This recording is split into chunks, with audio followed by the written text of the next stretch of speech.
Australia's military history told through the stories of those who served. This is I Was Only Doing My Job, an Australian military history podcast, and this is episode 73, recorded on the 8th of February 2025. Flight Sergeant Moheddeen Abdull Ghias Howsan, the hero of Marly-le-Roi. Let's get started. G'day friends and welcome to the podcast and the first of 2025. I am of course your host Ross Manuel, and before we get started I have a few announcements and reviews that I need to get through. Firstly, this year is going to be a big change coming to the podcast. Mainly that is because I have enrolled in a Bachelor's of Historical Inquiry and Practice, and as a result the release schedule for the podcast may change. I'm currently not sure how, and I do plan on keeping the podcast going even as I study, but you may not see it as frequently as you used to. Secondly, in continuation with the podcast support of Soldier On, I'm participating in their March On campaign. That is, I plan on walking the equivalent of the Kokoda Trail through the course of March to raise funds to help prevent veteran suicide. There will be information for that in the ad break, but head to the show notes to find out how you can also support. I've also had the privilege of meeting the granddaughter of Noel Ship, the last episode back down in season 2, so if Daniela, if you are listening, it was an honor to meet you. And also huge shout out to the newest Armoured Emu Brigade member, Cass. She's a veteran herself and a welcome member to the community. Now, between the last episode and this one, the podcast received 2 reviews. The first was from Rosie M. Burrows. Quote, Ross's passion for Australian military history comes through in every episode as he weaves exquisite detail into his storytelling. I feel like I'm sitting in with a group of friends at the pub listening to a close friend. And from totally not a guest on the show, this is such a unique take on history podcast and is super interesting. Okay, of the 4 guests I've had on the show, please, one of you let me know which of you this was, because I really want to know. And with that out of the way, let's get started.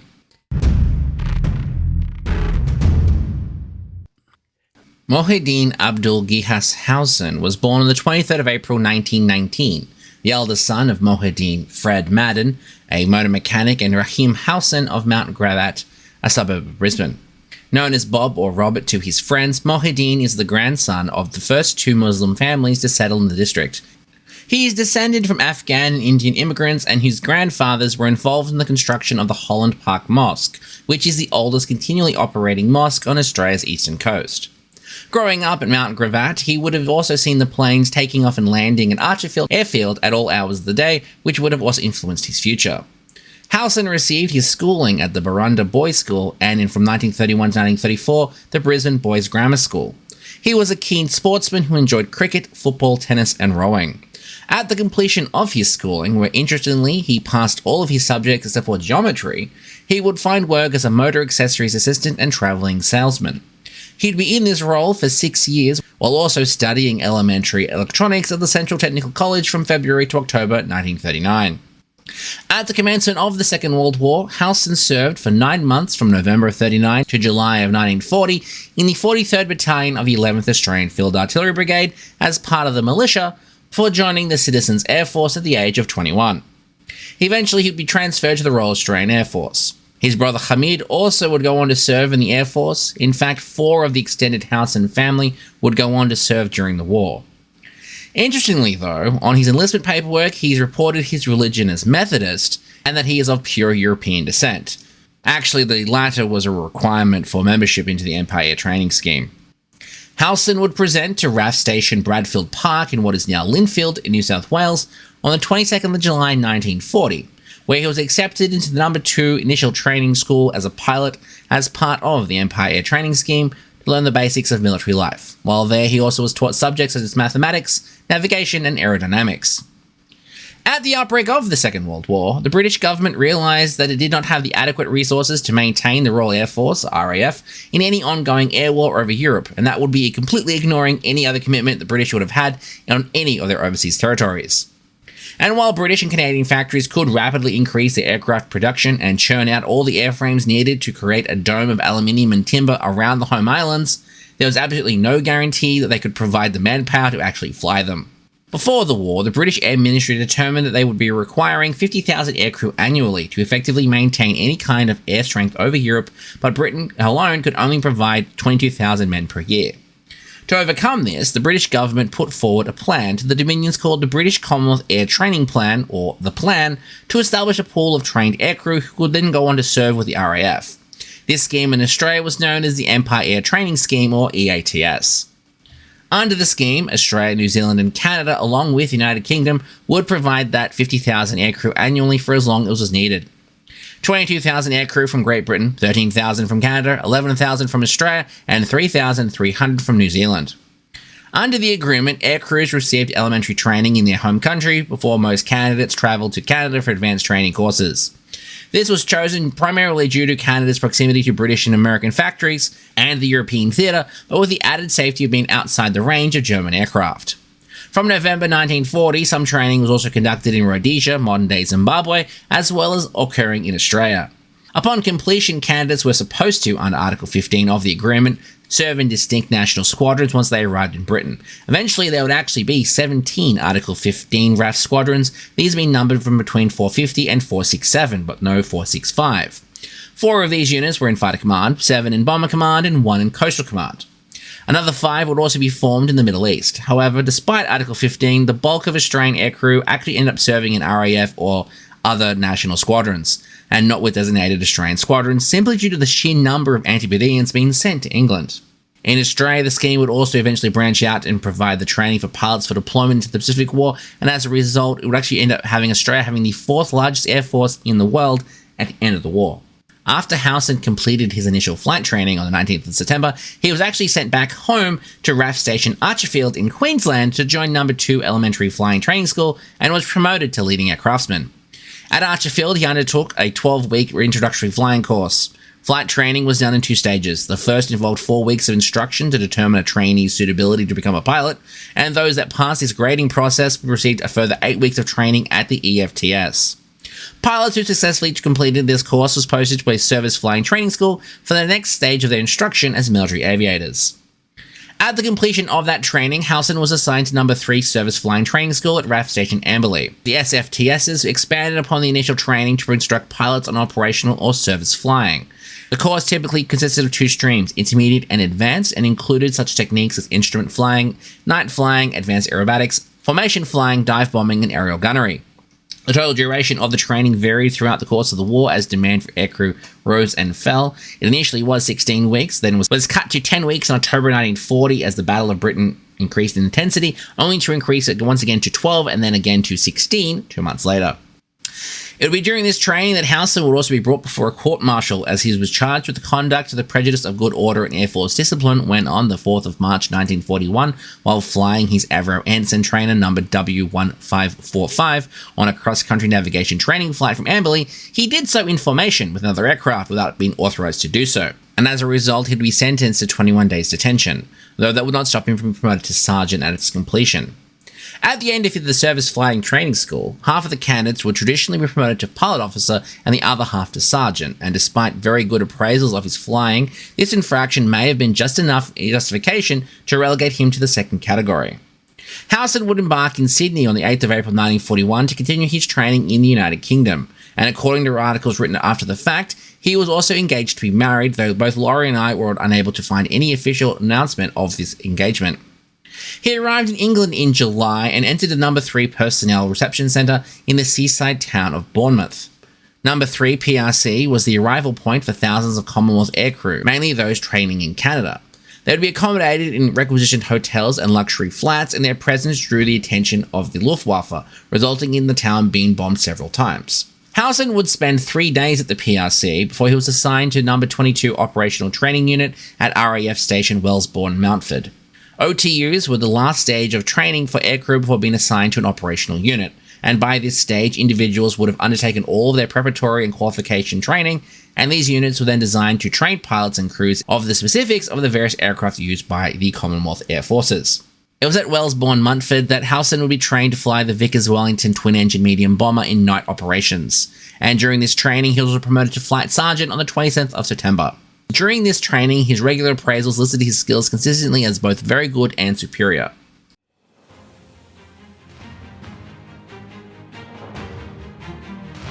As part of the podcast's ongoing support of Soldier On, I'm taking part in the March On Challenge, and I've set myself a goal to conquer 192 kilometers this March to support Australian veterans and their families. This is the distance from Minari to Kokoda and back, or twice the length of the Kokoda Trail.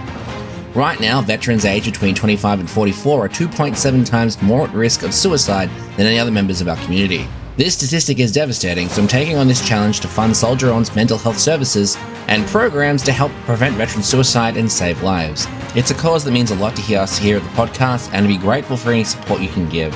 So if you can, please sponsor my 192-kilometer challenge, and together we can help our heroes march on. So click on the link in the show notes for the fundraising page to make a donation. And thanks again for your ongoing support.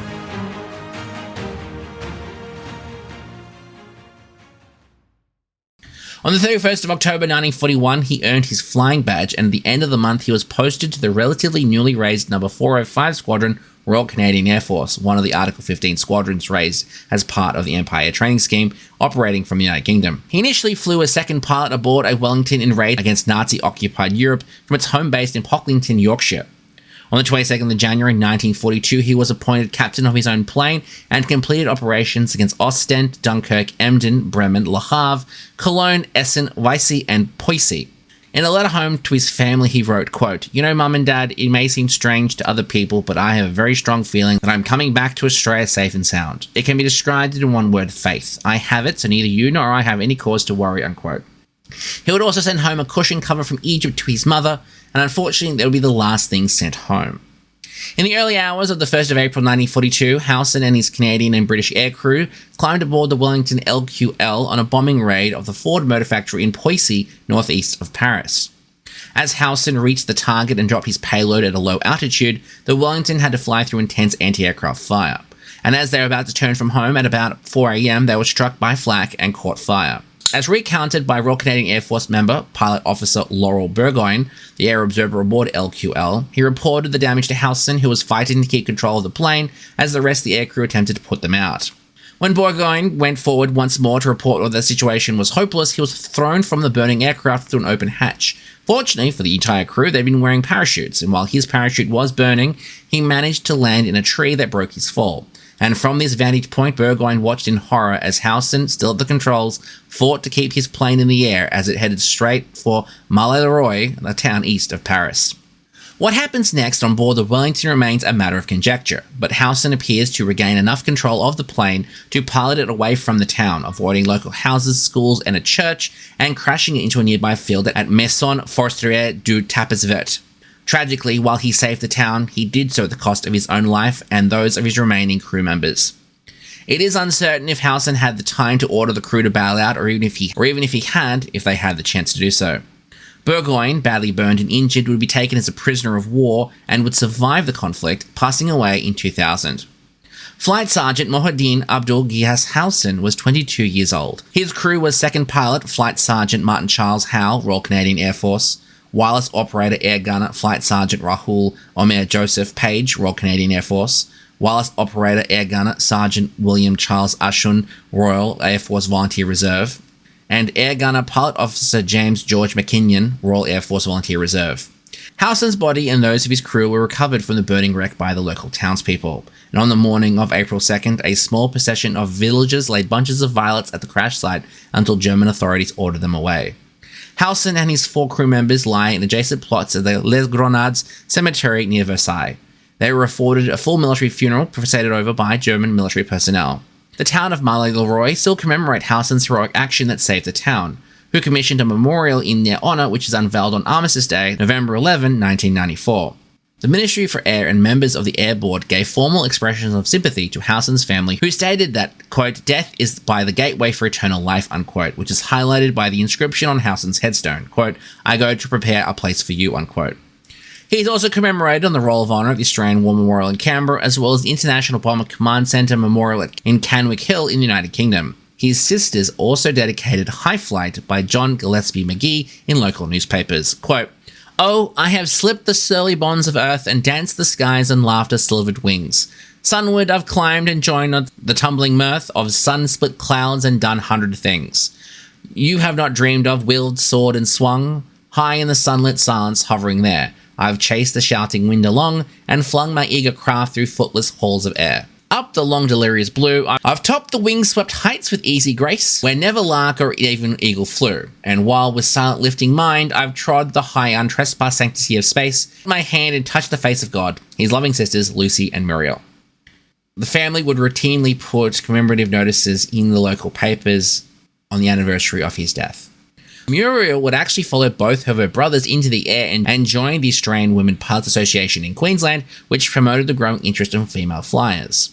Moheddeen Howsan's story is more than that of a young airman lost over the skies of France. It is part of the broader history of Muslim ANZACs, men and women who, despite societal barriers and official restrictions, answered the call to serve their country with honour and dedication. From the cameleers and troopers of the First World War to soldiers, sailors, airmen and nurses in the Second, they have been part of the ANZAC tradition since its inception. Some, like Howsan, would have had to have hidden their heritage simply to be allowed to serve, yet once in uniform, the military did not see race or religion, only Australians willing to fight for their nation.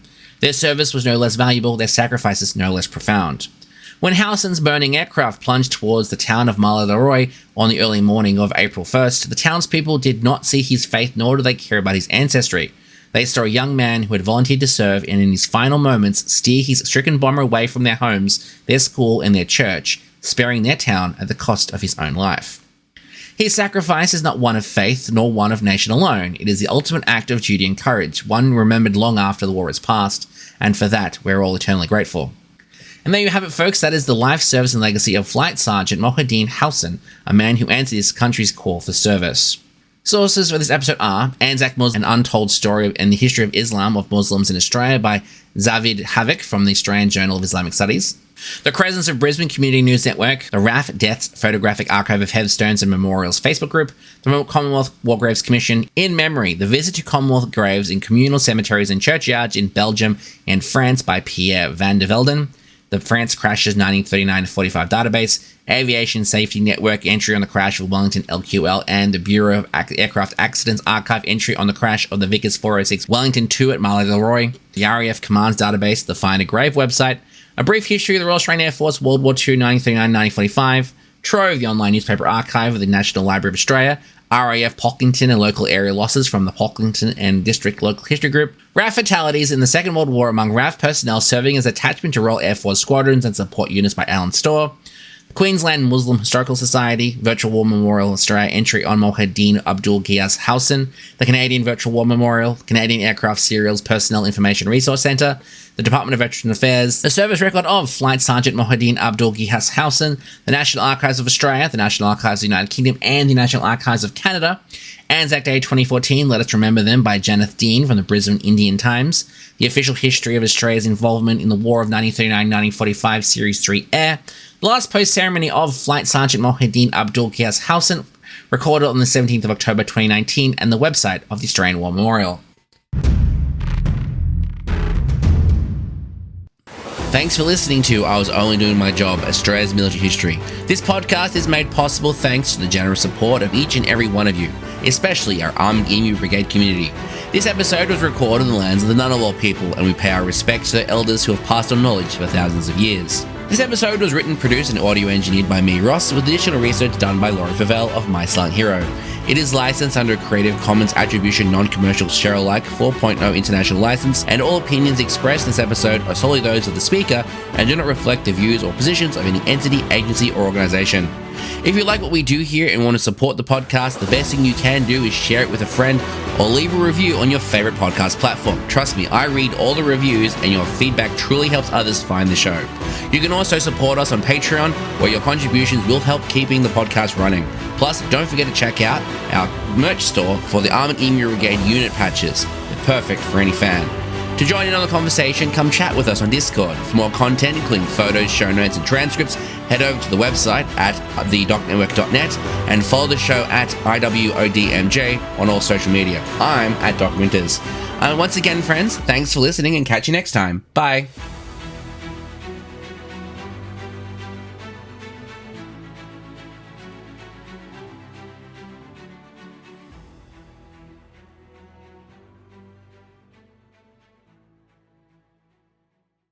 Australia's military history told through the stories of those who served. This has been a Doc Network production.